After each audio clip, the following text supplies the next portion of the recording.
বিষয়টা একদিকে ছাত্রদের জন্য ভালো, পুলিশের যারা বিভিন্ন কর্মকর্তারা আছে বা আমাদের বিজিবি, র্যাব, সেনাবাহিনী যারাই আছেন তাদের জন্য কিন্তু এটা দুঃসংবাদ। বাংলাদেশের আন্দোলনকারী শিক্ষার্থীদের ওপর আইন শৃঙ্খলা বাহিনীর বল প্রয়োগ ও সহিংসতার নিন্দা জানিয়ে বিবৃতি দিয়েছেন দুই মার্কিন সেনেটর। জামায়াত শিবিরকে নিষিদ্ধ করে সরকার প্রজ্ঞাপন জারি করলো কিছুক্ষণ আগে। এর মাধ্যমে এক ঢিলে অনেকগুলো পাখি মারার চেষ্টা করেছে সরকার, ছড়রাগুলির মতো এভাবে বলা যায়, যেহেতু এখন প্রচুর ছড়রাগুলি দিয়ে মানুষকে আহত নিহত করছে। তারা কি করতে চাইছে এবং সেটা তারা সফল হবে কিনা সেই আলোচনাটা করতে চাই। কোটা বিরোধী আন্দোলনকারীদের ভয়ে দেশ ছেড়ে পালাইছেন 24 জন এমপি আওয়ামী লীগের।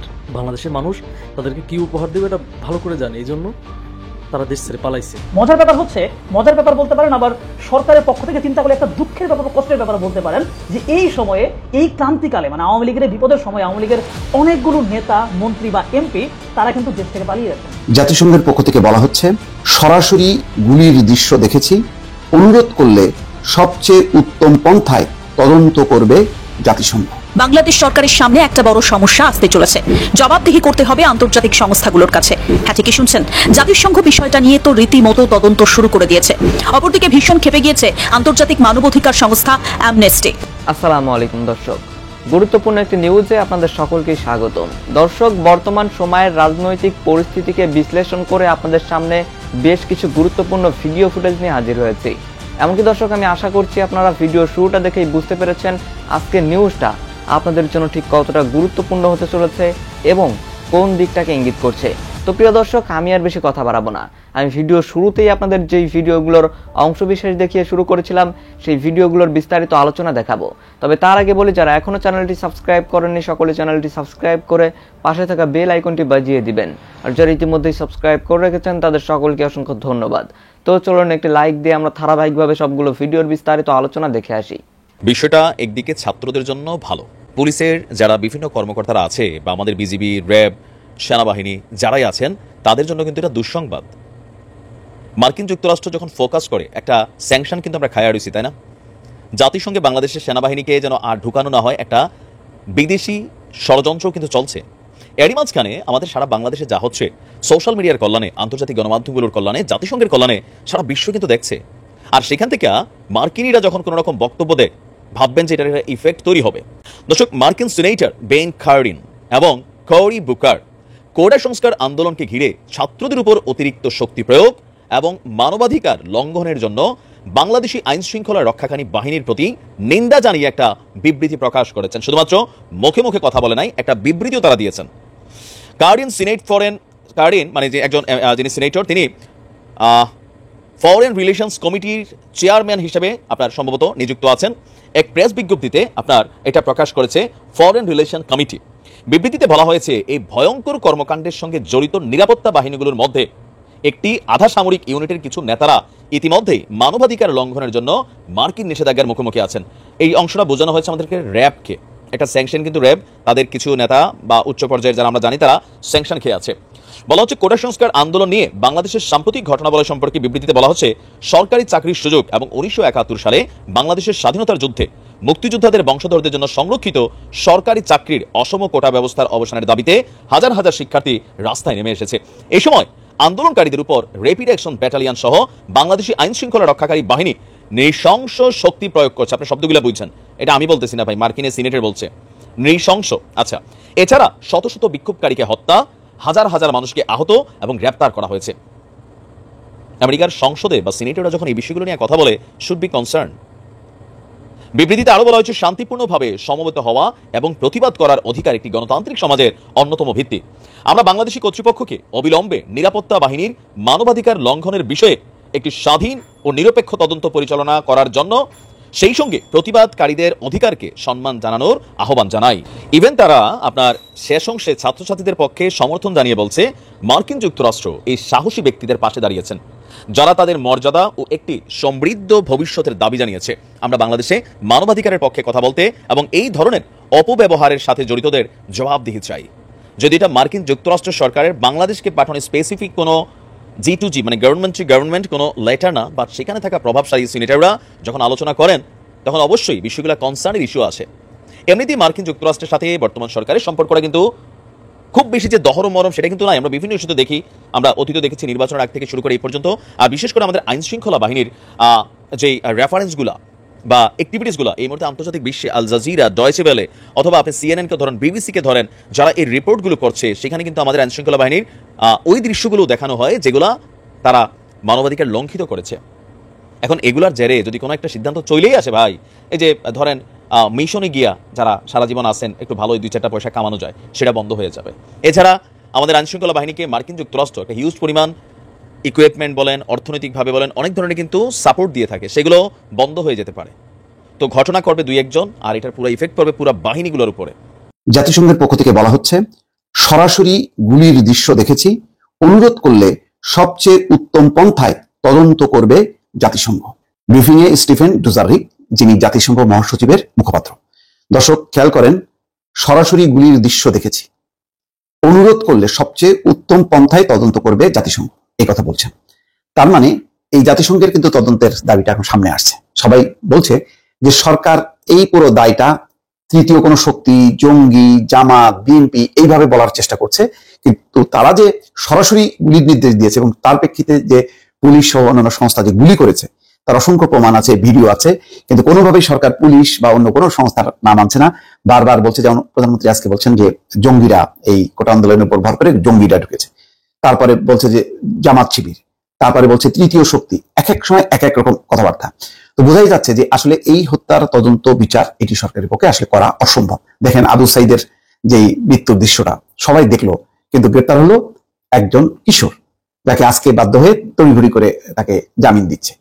12 দিন ধরে সে জেল খাটলো। তো যাই হোক, সেটা আরেকটা রিপোর্ট। এখন যেটি আসছে জাতিসংঘের বিষয়ে, সেই খবরে বলা হচ্ছে, বাংলাদেশে কোটা বিরোধী ছাত্রদের আন্দোলনকে ঘিরে এক প্রশ্নের জবাবে জাতিসংঘ বলেছে, যে কোনো দেশ তদন্ত করার জন্য অনুরোধ করলে সবচেয়ে উত্তম পন্থায় তা করার চেষ্টা করবে জাতিসংঘ। যদি জাতিসংঘ নিজস্বভাবে তদন্ত করতে চায় তাহলে সংস্থাটির লেজিসলেটিভ বোর্ডের অনুমোদন প্রয়োজন হবে। সাংবাদিক মুশফিক ফজল আনসারীর এক প্রশ্নের জবাবে বুধবার এই কথা বলেন জাতিসংঘ মহাসচিব অ্যান্টনিও গুতারেসের মুখপাত্র স্টিফেন ডুজারিক। এদিন ব্রিফিংয়ে তিনি বাংলাদেশ পরিস্থিতি নিয়ে সংক্ষিপ্ত বিবৃতি দেন, আবারও বিবৃতি দিচ্ছেন। তাতে বলেন, রাজনৈতিক পরিস্থিতি ও সহিংসতা সত্ত্বেও বাংলাদেশে মানবিক সংকট চলমান, অর্থাৎ বাংলাদেশে মানবিক সংকট চলছে। ডুজারিক বলেন, আমি আপনাদের বলতে পারি, রাজনৈতিক পরিস্থিতি এবং সহিংসতা সত্ত্বেও আমরা দেখতে পেয়েছি এবং এটি সবার জন্য গুরুত্বপূর্ণ যে বাংলাদেশে মানবিক সংকট চলমান। ঘূর্ণিঝড় রেমাল সহ বেশ কিছু জরুরি অবস্থার শিকার মানুষদের অব্যাহতভাবে সহায়তা দিয়ে যাচ্ছি আমরা এবং আমাদের অংশীদাররা। মুশফিক জানতে চান, বাংলাদেশের বিভিন্ন অংশে প্রতিবাদী শিক্ষার্থীদের উপর দমন-পীড়ন চলছে, সেখানে ক্ষমতাসীন কর্তৃপক্ষ কি রাষ্ট্র নিয়ন্ত্রিত প্রতিষ্ঠানের তদন্তে জাতিসংঘের সহায়তা চেয়েছে, তাদের এই তদন্তে জাতিসংঘ কি কোনো সহায়তা দেবে? কারণ তাদের এই তদন্তের নিরপেক্ষতার ঘাটতি থাকে। এই প্রশ্নের জবাবে স্টিফেন ডুজারিক বলেন, আপনার প্রশ্নের ভিতরে বেশ কয়েকটা বিষয় আছে। যে কোনো সরকার যদি বিভিন্ন ইস্যুতে আমাদের সহায়তা চায় তাহলে সবসময় তাদেরকে সহায়তা করতে আমরা প্রস্তুত এবং সেই তদন্ত আমরা সর্বোত্তম উপায় করি। স্বাধীন তদন্তের জন্য এসব বিষয়ে এই সংস্থার লেজিসলেটিভ বডির প্রয়োজন, অনুমোদন প্রয়োজন। এরপরই মুশফিক জানতে চান, আপনি গাজায় নিহত সাংবাদিকের বিষয়ে কথা বলেছেন। সম্প্রতি বাংলাদেশে 3 জন সাংবাদিককে হত্যা করা হয়েছে, অনেককে গ্রেপ্তার করা হয়েছে, কেউ জানেন না তাদেরকে কোথায় রাখা হয়েছে।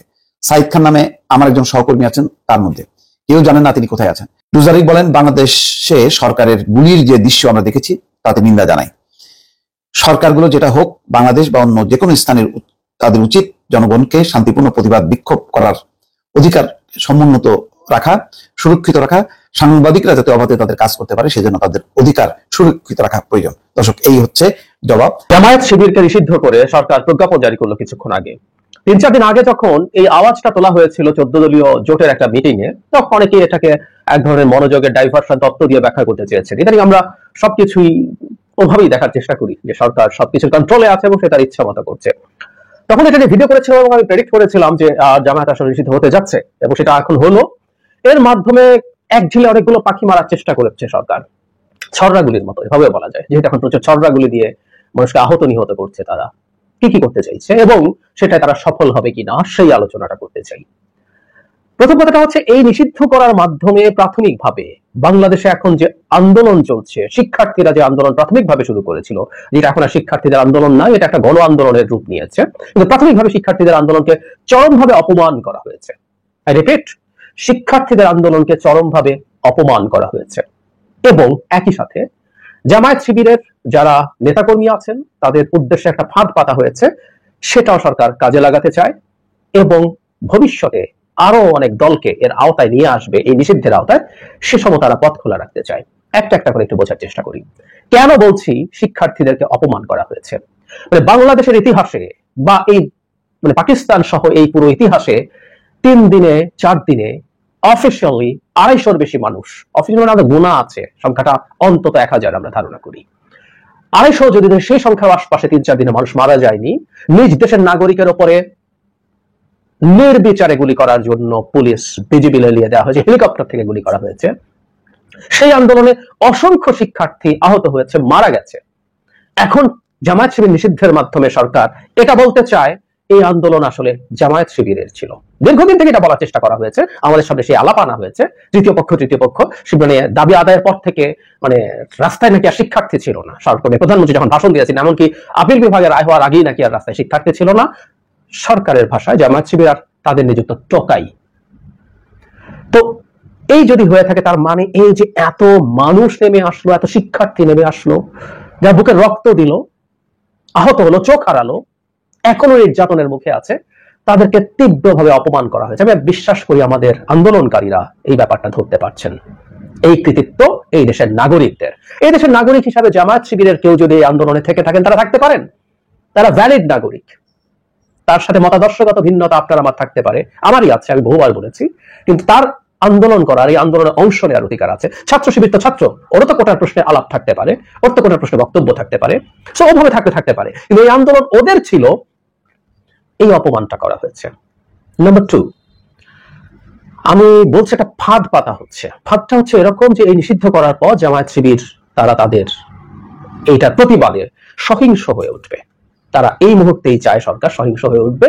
সহিংস হয়ে উঠলে তাদেরকে যেমন ক্র্যাকডাউন করবে, তার সাথে এই যে এক্সিস্টিং মাঠের আন্দোলন আছে, তখন এটাকে মিলিয়ে দেওয়াটা সহজ হবে যে এই যে দেখেন এই পুরোটা আসলে জামায়াত শিবিরের আন্দোলন, আগেও তাই ছিল।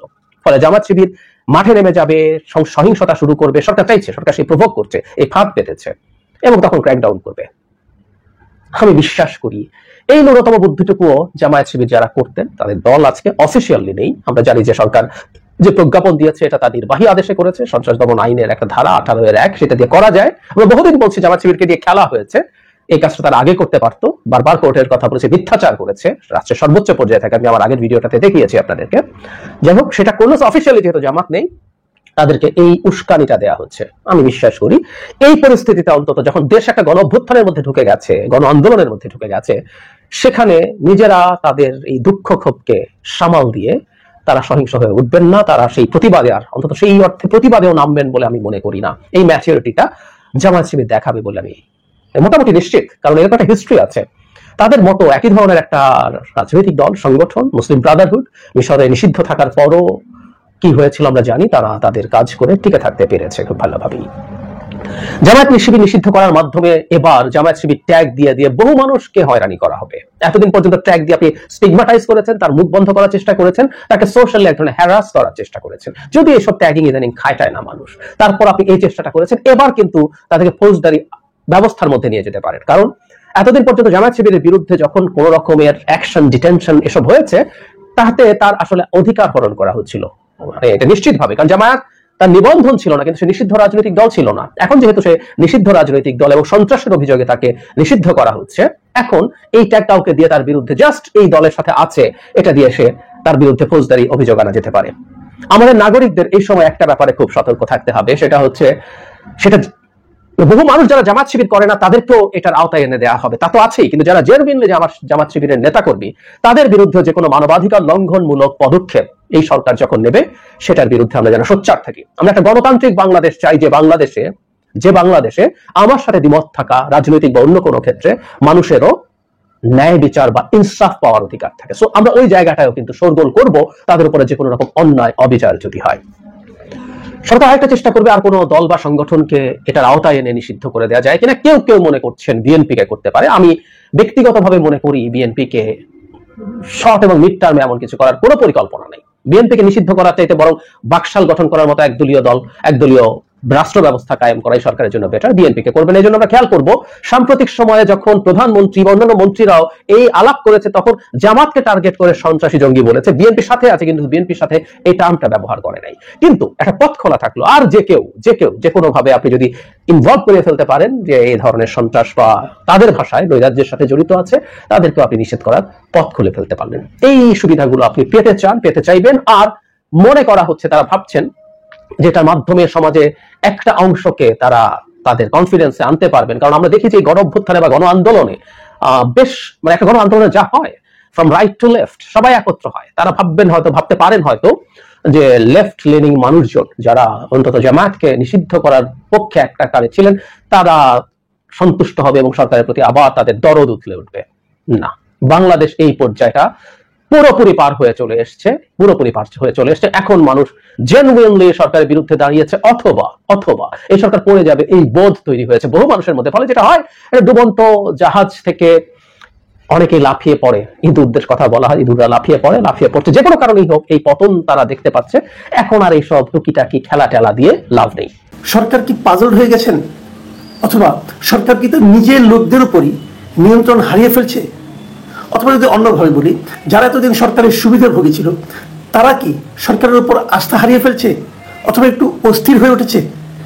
এই ধরনের কথাগুলো আমার মনে এ কারণে মনে হলো যে একটা ঘটনা বলি, যে বুধবার গতকালকে ওবায়দুল কাদের সাহেব একটা মত বিনিময় অনুষ্ঠানের আয়োজন করেছিলেন বঙ্গবন্ধু এভিনিউতে, আওয়ামী লীগের কেন্দ্রীয় কার্যালয়ে।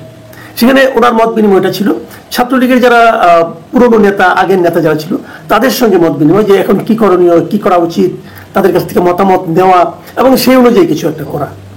কিন্তু সেই মত বিনিময় অনুষ্ঠানের দুটো ঘটনা খুবই আলোচিত হয়েছে এবং বলা যায় মত বিনিময়ের পুরো অনুষ্ঠানটাই পণ্ড হয়ে গেছে। দেখুন, আওয়ামী লীগের একটা দুঃসময় যাচ্ছে এখন আমি বলবো, কারণ তারা এলোমেলো আচরণ করছে, সরকারও একটু চাপের মধ্যে আছে। এই সময় আওয়ামী লীগের যারা লোক, যারা আওয়ামী লীগের সুবিধাভোগী, তাদের কাছ থেকে আওয়ামী লীগ অন্তত পক্ষে কি আশা করে, আওয়ামী লীগের কেন্দ্রীয় নেতৃত্ব মানে কি আশা করে? তারা তো আশা করে যে এরা একটা বুদ্ধি দিবে, ঠান্ডা মাথায় আলোচনা হবে, আলোচনা হওয়ার পর কি করণীয় সেটা সবার মতামতকে মাথায় নিয়ে বিবেচনায় নিয়ে তারা একটা পদক্ষেপ গ্রহণ করবে। কিন্তু হলোটা কি? ওখানে আওয়ামী লীগের ছাত্রলীগের যারা সাবেক নেতা ছিলেন তারা এসেছেন, বসেছেন, কিন্তু বসার পর তাদের কাছ থেকে কোনো মতামত চাওয়া হলো না, জিজ্ঞাসা করা হলো না যে তারা কি ভাবছেন।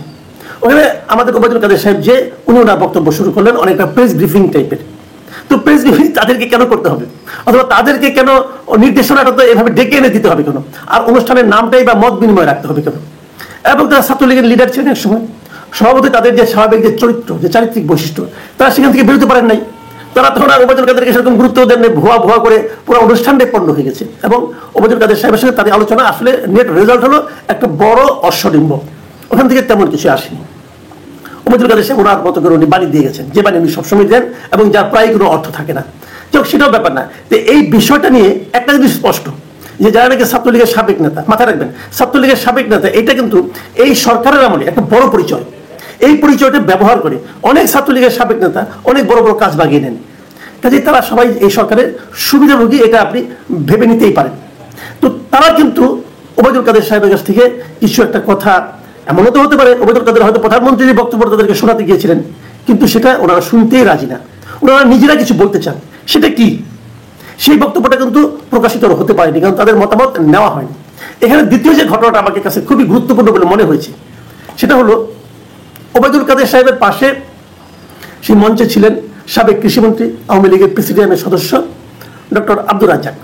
এখন এই ডক্টর আব্দুর রাজ্জাক সাহেব উনি কিন্তু ওখানে উপস্থিত ছিলেন, তেমন কিছু টলেননি, কিন্তু ওনাকে কিন্তু সে বলার সুযোগ দেওয়া হয়নি। কেন? বরঞ্চ উনি এখানে বসার সঙ্গে সঙ্গে এই ছাত্র নেতারা নানাভাবে হট্টগোল শুরু করে দেন। হট্টগোলটা কেন? তারা বলেন যে উনি এখানে কেন, ওনার ছেলে তো ফেসবুকে সরকার বিরোধী বক্তব্য লেখে, তো উনি এখানে থাকবেন কেন? এখন প্রশ্ন হচ্ছে, ওনার ছেলে সে কি সরকার বিরোধী বক্তব্যটা লিখেছে? এটা কিন্তু আরেকটা বিষয় যে দেখা দরকার, যে তার ছেলে আসলে কি লিখেছে এবং তার ছেলেটা কে। তার ছেলের নাম হলো রেজওয়ান শাহরিয়ার সুমিত। এই ভদ্রলোক ফিল্ম নিয়ে, আমি ওনার ফেসবুকে গিয়েছি এবং ফেসবুক দেখেছি, উনি ফিল্ম নিয়ে বেশ লেখালেখি করেন এবং ফিল্ম মানে নানা ধরনের বিশ্বের মানে যত ভালো ভালো মুভি আছে তার উপর ওনার পড়াশোনা আছে। উনি নিজেও নিয়ে লেখাপড়া করেছেন, যুক্তরাষ্ট্রেই পড়াশোনা করেছেন বলে মনে হলো আমার কাছে।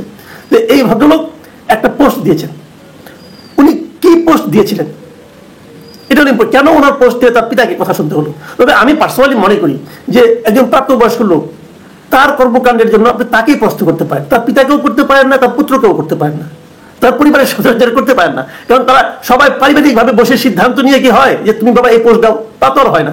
সে তো প্রাপ্তবয়স্ক লোক, সে তার মতো তার স্বাধীন চিন্তা সে প্রকাশ করতেই পারে। কিন্তু ছাত্রলীগের নেতাদের সেটা সহ্য হয়নি এবং তারা খেপে গিয়েছেন রাজ্জাক সাহেবের উপর।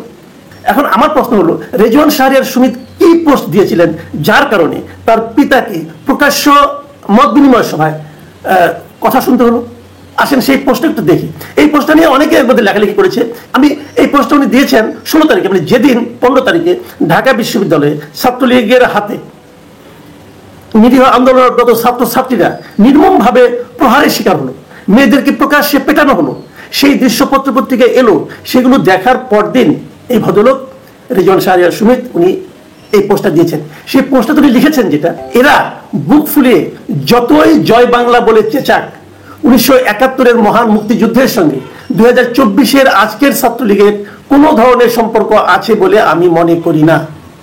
আজ এরা চেতনাহীন, পথভ্রষ্ট, অর্থলোভী, পঙ্গপাল ছাড়া কিছুই নয়। আন্দোলনরত ছাত্রদের সঙ্গে আলোচনায় না গিয়ে পঙ্গপাল বাহিনী লেলিয়ে দেওয়া কোনো আদর্শের রাজনীতি আমি জানি না।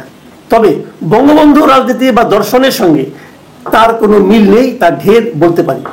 এই পঙ্গপাল পুষতে পুষতে কবে গোটা জাতি চেতনাহীন, পথভ্রষ্ট ও অর্থলোভী হয়ে যায়। এই হলো ওনার পোস্ট। এবং পোস্টের শেষে উনি শামসুর রহমানের একটা কবিতা দুটো লাইন জুড়ে দিয়েছেন। প্রশ্ন হচ্ছে, এই পোস্টটার মধ্যে ভুলটা কি? এই পোস্টটা তো সরকার তো ভুল করেছে। সরকার ছাত্রলীগকে লেলিয়ে দিয়েছে, এই উপাদান কাদের সাহেব লেলিয়ে দিয়েছিলেন। ছাত্রলীগকে লেলিয়ে দেওয়ার মাধ্যমে সরকার কিছু গেইন করেছে না ক্ষতি করেছে? ক্ষতি করেছে। এবং তার নেট প্রফিটটা কি হয়েছে? এখন ক্যাম্পাস থেকে ছাত্রলীগ আউট হয়ে গেছে। তো এই যে পোস্টটা পরের দিন উনি দিলেন, সুমিত সাহেবের এই পোস্ট যদি ওই সময় আওয়ামী লীগ গ্রহণ করতো তাহলে তো আজকে এত কিছু হয়নি। না তো যে একটা ভালো পরামর্শ দিল, সেই পরামর্শের সমালোচনায় আমার ছাত্রলীগের সাবেক নেতারা তাদের মাথা খারাপ হয়ে গেছে এবং তার দায় তারা তার পিতাকে দিচ্ছে। তার মানে হচ্ছে এদের মন মানসিকতা, এদের রাজনীতি হলো এমন যে দল যাই করুক অথবা দলের সেন্ট্রাল লিডাররা যাই করুক, সেটা যত নিষ্ঠুর হোক, যত সাধারণ মানুষের চিন্তার বিপরীতেই হোক না কেন, সেটাকে আমি সমর্থন করে যাব। দর্শক, আমি আশা করছি আপনারা সকলেই অত্যন্ত মনোযোগ সহকারে সবগুলো ভিডিওই দেখেছেন।